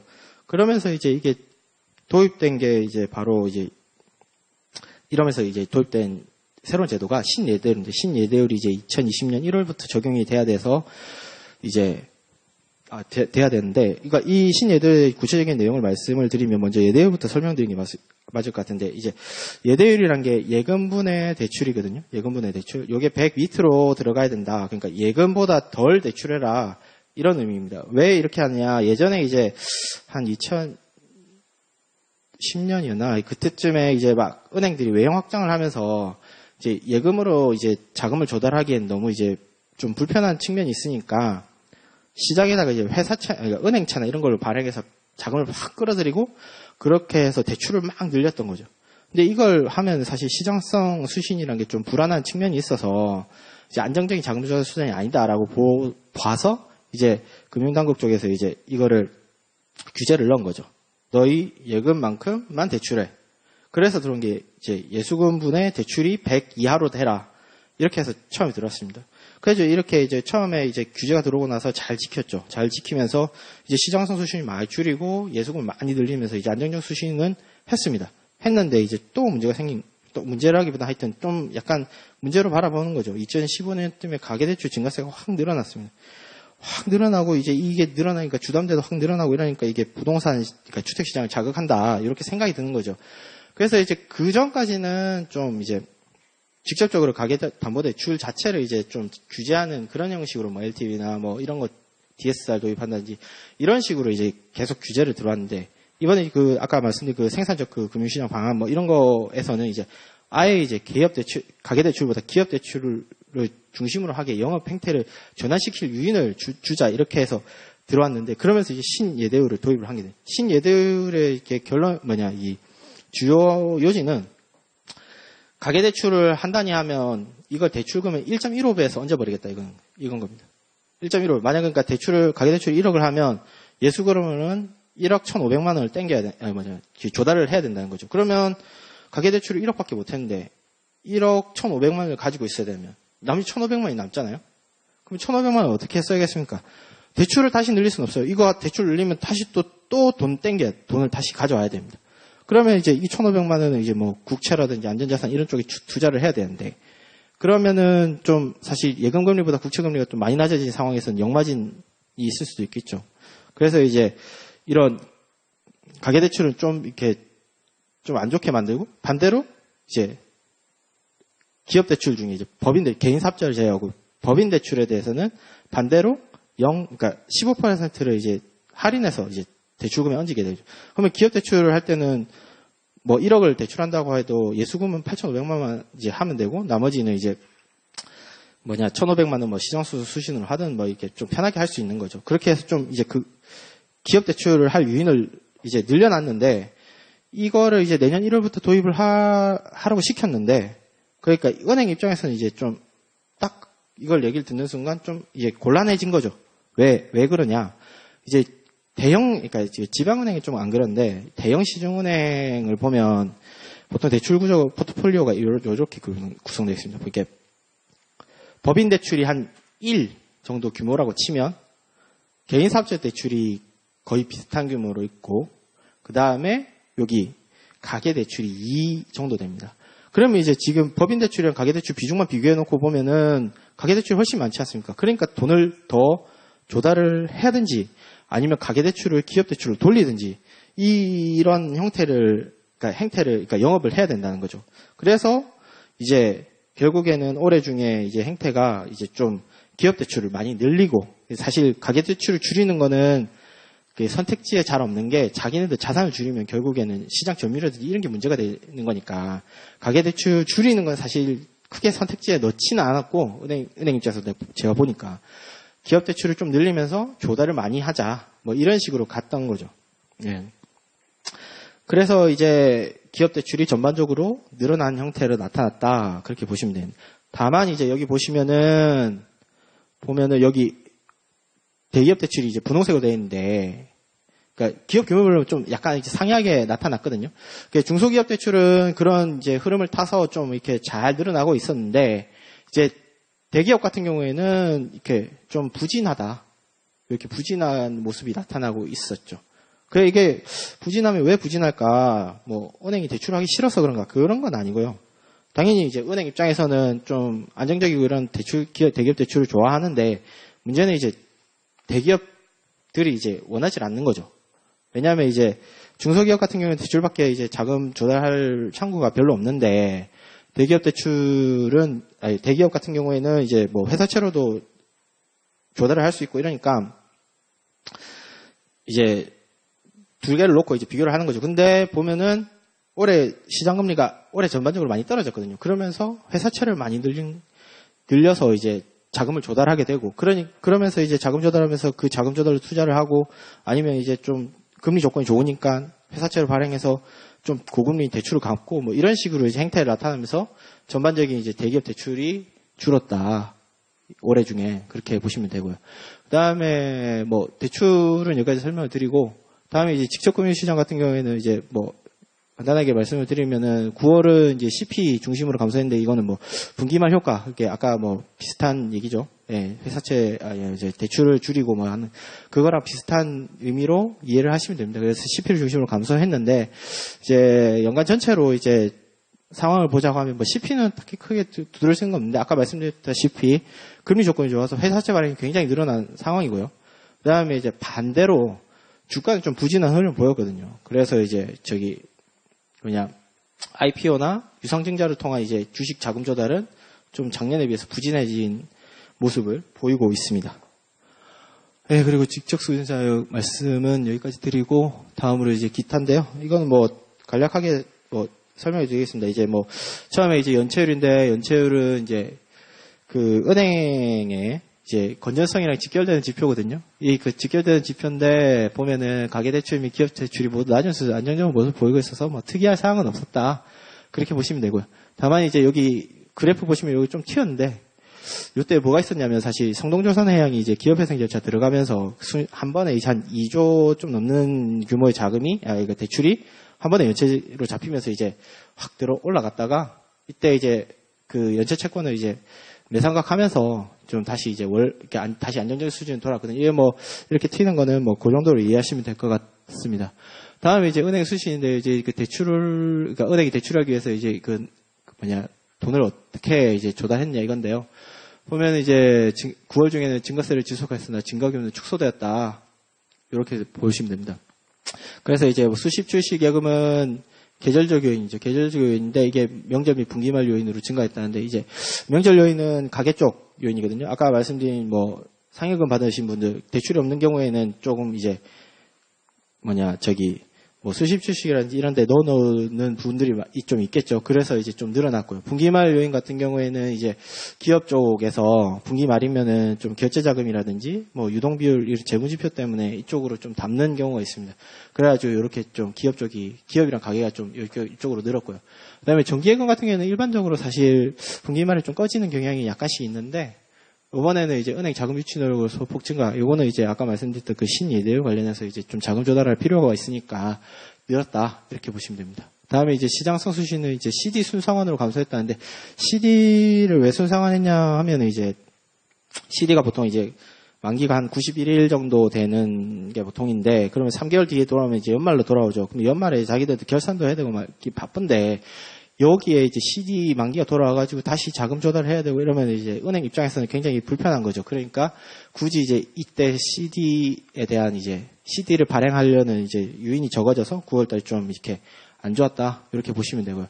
그래, 은행 수신 이제 전반적인 모습을 보면 올해 같은 경우에 이제 좀 이제 많이 이제 수신을 이제 자금 조달을 하고 있다. 이렇게 보시면 됩니다. 뭐 이 그래프상만 보면은 사실 뭐 작년이랑 별반 차이 없는 것 같은데라고 보실 수 있는데, 작년에도 이제 규제 이슈 하나 있었거든요. ACR이라고 유동성 커버리지 비율인데, 그것 때문에 이제 좀 자금을 조달해야 될 필요성이 있었습니다. 얘네들이 그 은행이 자금 조달해서 요것도 좀 많았던 수준이고요.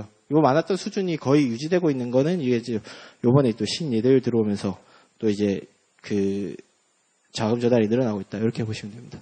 예, 그래서 전반적인 이제 자금시장 동향은 여기까지 말씀을 드리고요. 다음으로 이제 죄송합니다. 예, 주요 이슈를 설명드리겠습니다. 먼저 이제 은행 가계 신용대출 증가 배경입니다.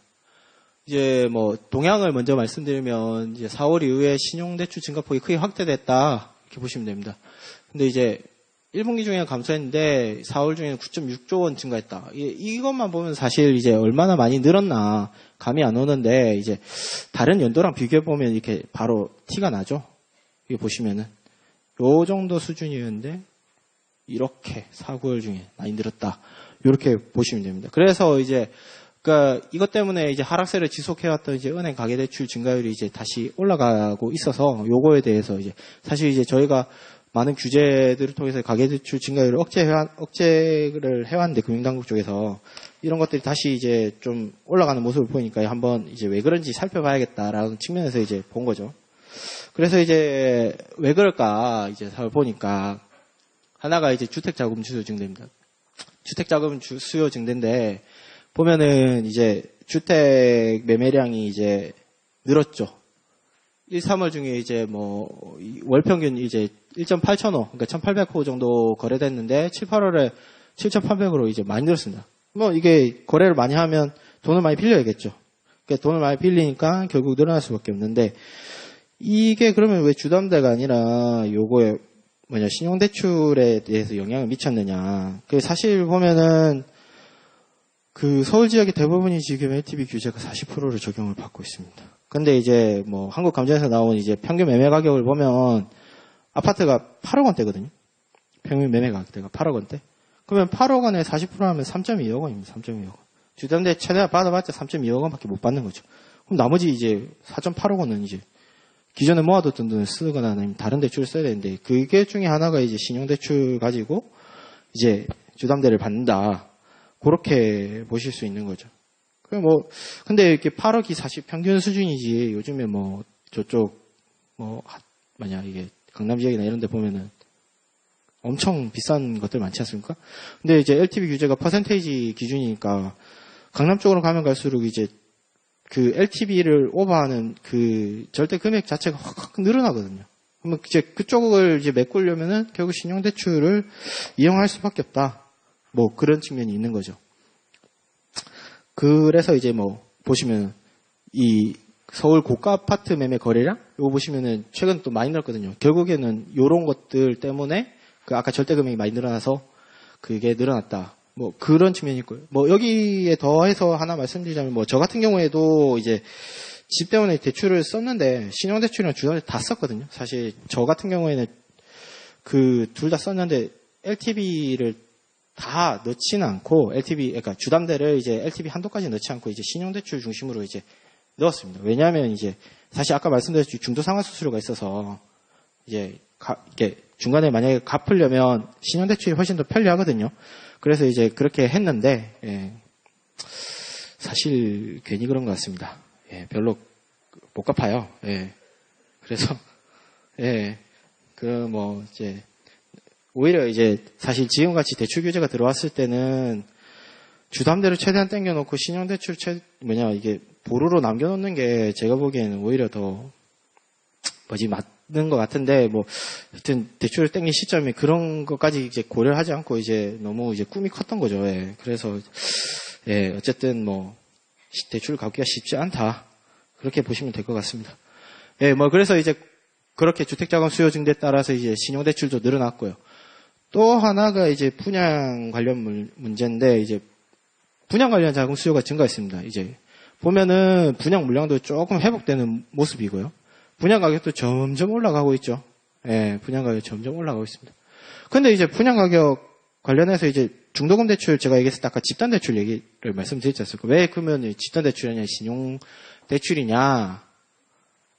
지금 이제 분양가가 9억 원이 넘는 그 아파트에 대해서는 중도금 대출을 막아놨습니다. 그 허그에서 보증을 안 해주거든요. 원래 보증을 해야지 그 집단 대출을 받을 수 있는데 아예 막아놔가지고 그러면 이제 돈이 부족하니까 뭐 어디로 가야겠습니까? 갈 데는 없죠. 신용대출로 가는 거죠. 그래서 이제 보면은 전체적으로 수도권 고액 신용대출이 증가했다. 이렇게 보시면 될 것 같습니다. 다음은 이제 좀 은행의 적극적입니다. 뭐 아까 9월 달은 조금 그랬다고 했는데 8월까지만 보면은 쭉 떨어져 왔거든요. 쭉 떨어져요. 가상금리를 낮춰서라도 열심히 이제 신용대출을 늘리겠다. 뭐 이런 은행의 영업 전략이 있었고요. 그 다음에 이제 은행 대출 태도도 보면은 요게 이제 주황색이 이제 기타 가계, 맞다. 이게 대출 태도 지수가 이제 높으면 이제 그만큼 이제 대출을 더 열심히 해줬다. 이렇게 보시면 됩니다. 근데 이제 보시면 중소기업 높죠. 그 아까 말씀드린 신예대율 규제 이런 것 때문에 중소기업 쪽으로 영업을 확실히 확대한 건 맞고요. 근데 대기업은 이제 영업을 늘릴 수가 없어서 이제 좀 그랬던 거고, 보면 이제 가게만 놓고 보면은 주담대보다 이제 신용대출이 확 잘 열심히 영업을 했다. 이런 걸 볼 수 있죠. 그래서 은행에서 또 지급을 열심히 했다. 그렇게 보시면 되겠습니다. 그 다음에 이제 뭐 여기 신용대출 가상금리만 얘기해 드렸는데 이제 저희가 또 추가적으로 한번 확인했던 게 이제 대출 그 차주의 신용등급별 이제 신용대출 금리를 봤는데 주담대랑 거의 붙었어요. 사실 신용대출이랑 담보대출인데 담보대출은 이제 그 채권이 문제가 생긴다고, 그러니까 대출 채권이 문제가 생긴다고 하더라도 담보가 있으니까 회수하기가 쉬운데 신용대출은 그런 게 아니거든요. 그럼에도 불구하고 신용대출 금리가 그만큼 떨어졌다. 이런 거 보면은 뭐 그리고 이제 차주 입장에서도 신용대출이랑 주택담보대출 두 개 놓고 봤을 때 금리가 거의 비슷하다면 편한 쪽을 빌린 거죠. 왜냐하면 주담대 같은 경우에는 뭐 등기도 해야 되고 뭐 은행에서 해주긴 하지만 뭐 이렇게 걸리는 게 너무 많아서 해보시면 아실 겁니다. 이렇게 주담대가 좀 피곤하긴 하거든요. 뭐 쓸 것도 많고 해서. 근데 뭐 신용대출은 가면 바로 그냥 쭉 나오니까 그렇게 차이가 없어진다면 이제 신용대출을 이제 받을 만한 요인이 또 커진다는 거죠. 다음으로 이제 느슨한 대출 규제인데요. 보면은 이제 뭐 신용대출이야 뭐 이거를 뭐 생활자금으로 쓴다거나 뭐 이럴 수도 있기 때문에 이제 대출 규제가 이제 주택담보대출에 비해서는 그렇게 크지 않은 편입니다. 그래서 이제 뭐 받는 규제라고 해봐야 뭐 DSR 정도 받는데요. 뭐 DSR 가지고 이제 신용대출을 엄청나게 막을 수 있다. 그렇게 볼 수는 없고, 그래서 이제 이쪽 대출이 늘어난다. 그렇게 보시면 됩니다.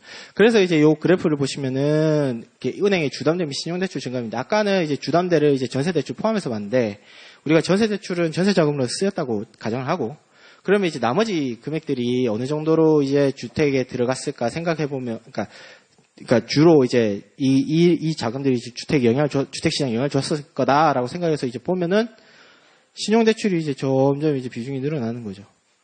증감에서도 영향을 많이 차지하고. 그래서 신용대출이 부동산 시장에 영향을 많이 줬다. 이런 그래프에서 좀 확인을 할 수 있습니다. 네, 그래서 이제 은행 가계 신용대출이 이제 향후에 어떻게 될 것이냐. 향후 전망을 보면 쭉 말씀드렸다시피 이제 신용대출이 지금 이제 최근 주택시장이랑 좀 연계되고 있는 것으로 보이고 있죠. 그래서 이제 결국에는 향후 전망은 결국 주택시장 상황이 어떻게 되느냐 이거에 따라서 영향을 받겠죠. 근데 이제 최근에 이제 저희 금융당국에서 이제 10월 1일 날 이제 부동산 움직임이 조금 이제 그러니까 좀 상승하는 추세를 보이고 있으니까 이제 좀 이거에 대해서 이제 좀 규제를 하겠다 싶어가지고 이제 이렇게 부동산 시장 안정조치 10월 1일 날 나왔거든요. 여기에 주요 내용은 많이 아실 겁니다. 이제 분양가 상한제 들어가고, 그 다음에 이제 그에 마이너하게 들어간 것들이 이제 조금 이제 우회적으로 대출이 규제 우회 수단으로 약간 이용되는 걸 몇 개 막았는데요. 하나가 이제 부동산 관련 개인이랑 법인에 대해서 그전에는 이제 LTV가 안 적용되는 부분이 좀 있었는데 그걸 다 이제 동일하게 개인이랑 40%로 다 적용시켜버리는 거를 하나 넣었고, 그 다음에 전세자금 대출 유용을 막기 위해서 조금 전세자금 대출에 대한 요건을 강화하고 그런 게 있었습니다. 그 다음에 뭐 분양가 상한제는 이렇게 됐고. 어쨌든 이런 부동산 시장 안정 조치에 따라서 이제 주택 시장이 어떻게 반응을 보이느냐에 따라, 그러니까 반응을 보일 거냐, 뭐 그거에 따라서 신용대출이 결정이 되겠죠. 근데 뭐 어쨌든 부동산 시장이 좀 안정화돼야 하지 않을까 싶습니다. 예, 그렇게 보시면 될 것 같고요. 다음으로 마지막에 이제 장기시 금리 상황 평가 및 향후 전망인데요. 뭐 이거는 좀 뭐 예, 은행 입장에서 이제 뭐 확실히 막 얘기를 드리기에는 조금 좀 그거 한 부분이 있으니까 간략하게 설명을 드리고 넘어가겠습니다. 이제 채권 수급 상황인데 올해 중에 이제 채권 수급 상황 보면 이제 채권형 펀드 외국인 채권 자금 큰 폭 유입된 반면 이제 공급은 예년 수 소폭 상해. 그래서 이제 아까 말씀드렸다시피 공급은 별로 그렇게 안 늘어났고 수요는 많이 늘었으니까 금리가 쭉 떨어지는 형태로 나타났다 이 말씀이거든요. 그래서 보시면은 뭐 이게 10년, 18년 평균이 이 정도 수준인데 1, 8월 중만 해도 이제 이만큼 한참 오버한 거죠. 그러니까 그만큼 이제 채권 시장으로 자금이 몰린 상황이고 여기는 이제 사실 채권형 펀드랑 외국인 채권 자금만 있는데 그 아까 말씀드린 신예대율 규제와 관련해서 은행도 이제 조금 이제 국채 시장에 이렇게 들어갔습니다. 왜냐하면 이제 아까 말씀드린 그 남는 자금을 대출로 다시 돌릴 수가 없으니까 국채를 사는 거죠. 국채를 사는 거에서 이게 이제 결국에는 채권 쪽으로 수요가 많이 늘어났다. 근데 이제 공급 같은 경우에 보시면은 회사채 늘어난 것 빼고는 전반적으로 좀 부진했거든요. 회사채만 많이 늘어났고. 그래서 이제 그렇게까지 이제 뭐 많이 늘진 않았다. 그렇게 보시면 됩니다. 그래서 이제 전반적인 수익률이 그러니까 채권 수익률이 떨어진 형태로 반응을 했고요. 다음에 이제 그래서 이제 이런 떨어진 게 어느 정도 수준이냐 이걸 주국이랑 비교를 해봤는데 2018년 6월 이후 하락폭 요거 왜 2016년 6월에 했으면 이제 그때 미중무역 분쟁이 한참 이제 심화되면서 그 그러니까 리스크에 대한 그러니까 위험 회피 성향이 좀 이제 그때부터 쭉 늘어나던 상황이거든요. 그때 이후로 이제 그걸 비교를 해보니까 뭐 선진국을 좀 상회하는 수준이었다. 그 수익률 떨어진 게 여기 쭉 반전된 거거든요. 이게 떨어진 만큼인데 선진국 평균에 비해서 좀 더 떨어졌다. 그러니까 좀 많이 떨어졌다라고 볼 수 있죠.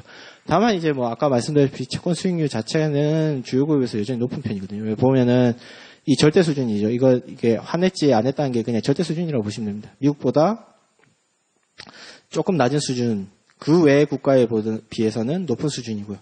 그 다음에 환했지 하면 이거 아까 말씀드린 이제 그 환율에 따른 변화에 따른 손익까지 이제 포함해서 이제 그 수익률을 계산해 보면 이만큼까지 올라가는 거죠. 예. 그래서 예, 채권 수익률이 여전히 높다. 그래서 뭐 그런 상황이다. 이렇게 말씀을 드리겠습니다. 그 다음에 이제 그래서 향후 전망이 어떻게 될 거냐. 뭐 이거에 대해서 전 평가팀은 사실 채권팀에서 이제 분석을 이제 명확하게 좀 뭐 하긴 했는데 뭐 이거를 이제 저희가 공개된 자리에서 말씀드리긴 좀 그렇고 뭐 결국에는 시장금리에 다양한 미치는 요인에 방향에서 결정될 거다. 뭐 그래서 뭐 국내 경제의 펀더멘털, 그다음에 수급 상황 아까 한참 말씀드렸죠. 내년에 공급 많이 늘어날 것 같다. 그거랑 뭐 이제 무역 분쟁 등 대외 여건 변동에 따라서 또 변동하는 부분 이런 것들이 영향을 미칠 거다. 그렇게 이제 보시면 될 것 같습니다. 예, 그러면 이걸로 강의를 마치도록 하고요.